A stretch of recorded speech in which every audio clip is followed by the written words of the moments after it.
Thank you very much. So I'm just going to do a quick quiz with you, and you don't have to put your hands up if you're too embarrassed, but if you would, it's quite good. So have you ever driven your car knowingly over the alcohol limit? Okay. Have you ever taken driving points for your partner? It's usually the women that put their hands up for this one. Have you ever been economical with the truth on your tax returns? Have you ever taken stationery home from the office or fiddled your expenses? And you don't have to put your hand up for this, but have you ever smoked marijuana? Okay. Okay, exactly, yes. So if you have done any of the above, then you have committed a crime for which you could go to prison. And then you would have a criminal record, which you would then have to disclose to employers for the rest of your life. Well, it depends on the length of the sentence, but mostly. So this is to just show it can happen to anyone. No matter who you are, whether you're Vicky Price or Chris Hume, you can get a criminal record. There is no them and us. The way to think more is, there but for the grace of God go I. So no matter who you were before you went into prison, when you come out of prison, you're an ex-offender with a criminal record. So Working Chance is a charity. We change lives and we're changing society. But we are a specialist recruitment consultancy for women offenders. We work with women in prison and we work with women come out of prison, helping them find quality jobs on release. What makes us different is that we follow a commercial model. All my recruitment consultants have targets which they have to reach. All my staff are professional recruitment consultants who've worked on the high street. And we're looking at our candidates' future, not their past. We're looking at where they're going, not where they've been. And we're offering a first-rate service to women who are used to being treated as second-class citizens. We're a very cost-effective recruitment service, and we offer a first-rate service to employers. Our success and track record: last year we placed 93 women into paid work and 72 into voluntary work. We use voluntary work as a stepping stone to paid work. We have a consistently below 3% reoffending rate, and the national average is about 50%. So that just goes to prove that if you give people jobs, they don't reoffend. We have zero reoffending in the workplace, so nobody has ever reoffended in the workplace. And this year we're going to try and get 144 women into paid work and make a year-on-year increase. Now, as people in the HR world and talent world, I know that your immediate reaction when you see somebody with a CV with a criminal record on is to throw it straight in the bin. I know I used to do this, and my staff tell me that when they were recruitment consultants, that's what they were trained to do, is to throw somebody's CV with a criminal record just straight in the bin. It's too much trouble, okay? But I think the question we have to ask ourselves as a society is, are we going to punish people who've been in prison for the rest of their lives? Are we going to punish their children for the rest of their lives too? Most of our candidates are mothers. Most of their children are going to suffer poverty and discrimination if you don't allow their mothers to work. And do we want to put these women to a life of boredom and benefits and not able to participate in society just because they happen to have been in prison? So I think we need to change. I think society needs to change, because this sort of discrimination and prejudice is not serving anybody. It's not serving me, it's not serving you, the taxpayer. Reoffending costs about £13 billion a year to you taxpayers. Me, taxpayers, that's what it costs us. But I think one of the main reasons for you guys is because I know talent is in short supply. Today's cutting-edge companies realize that they have to build their talent pipelines.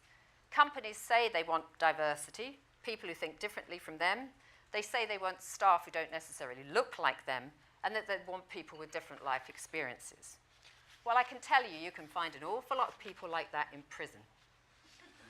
People in prison are natural entrepreneurs, you often find. They're incredibly creative. And they've had life experiences that help them deal with many, many different kinds of experiences in life. So, I mean, I'm often told that I have to have a robust business case for employers to hire women ex-offenders. But whilst this is true, and there is an excellent business case, I think that people never hire from up here, they always hire from down here. because the employers we work with, which are like, Virgin, Pret, Shine PLC, Boots, lots of companies who are looking for talent, because they just recognize the benefits of it to them. If you just put your prejudice and preconceptions behind you, you can hire some really good talent. And it just doesn't serve the purpose, to just keep pushing these women to the margins of society and cutting down their choices, cutting down their children's choices. It just doesn't make any sense. So if we can let women with convictions into the workplace, allow them to work, allow them to be role models to their children and to their local communities, then you're making your streets safer, nicer places in which to live. You're cutting down your taxes, plus you're also helping these women and their children get out of poverty. So I go to a lot of conferences about diversity and social inclusion, D&I as it's called now, and everyone agrees that companies have to do this to stay competitive. And there's a lot of talk about women on boards.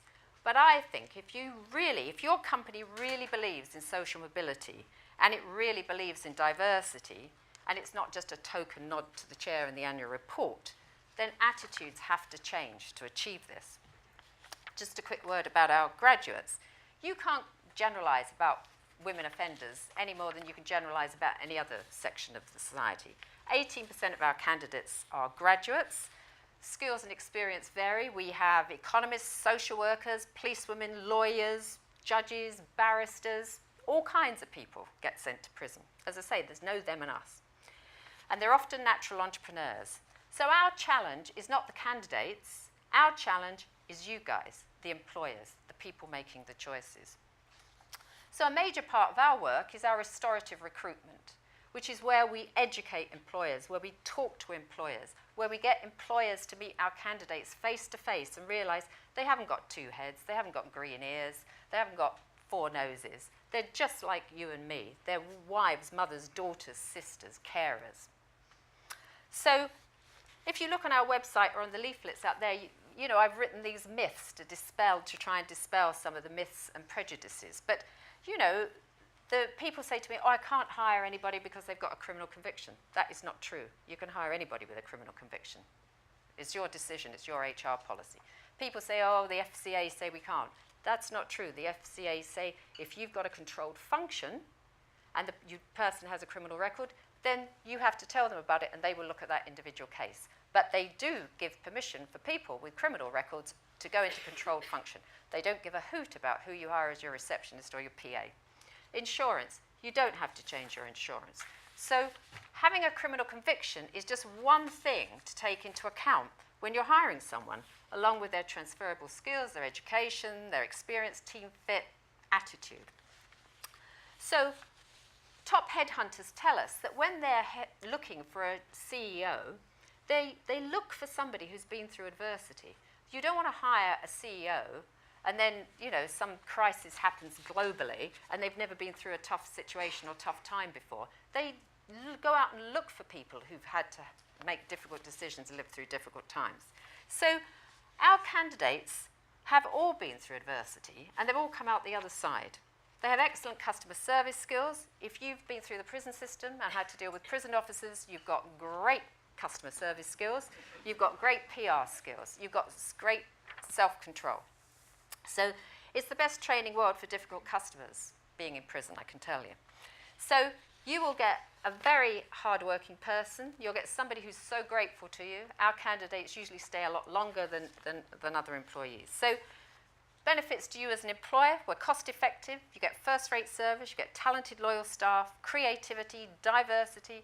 Usually finds it increases morale in your team and increases productivity. And it reduces taxes, makes communities nicer, safer places, and it makes you feel good about yourself. That's the ultimate thing. So what can you do? Well, you can challenge yourself and your preconceptions and your prejudices. And as leaders in HR and talent, I think you have a responsibility to embrace restorative recruitment. It's restorative for our women, restorative for you as an employer, and restorative for us as a society. So I think you need to lead by example, and I think you need to go back to where you work and find out, do you hire ex-offenders. What's your HR policy? We have yet to phone an employer and ask what their HR policy is on hiring ex-offenders and find anybody who knows. Nobody even knows, you know? Go back to your office and talk about hiring ex-offenders and how it is the last area of discrimination, and it must stop. And go back to your office and tell everybody about a fantastic cost-effective recruitment consultancy that you've heard about. Call us next time you have a vacancy and see if we can fill it for you. We only send candidates who fit the job spec, who are right for the job. We want repeat business. We are a charity, but we don't want your charity. We only want you to hire our candidates if they're the right person for the job and they fit the team. Because there's no point just saying, oh, we'll take this poor person because it doesn't work out well that way. We want real jobs for real people. And as I say, we work with some great companies already. I don't know if I've mentioned them already, but Virgin, Pret, Shine, NHS, Boots.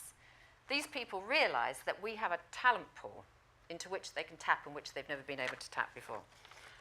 HR is all about risk, but actually working with us cuts down your risk.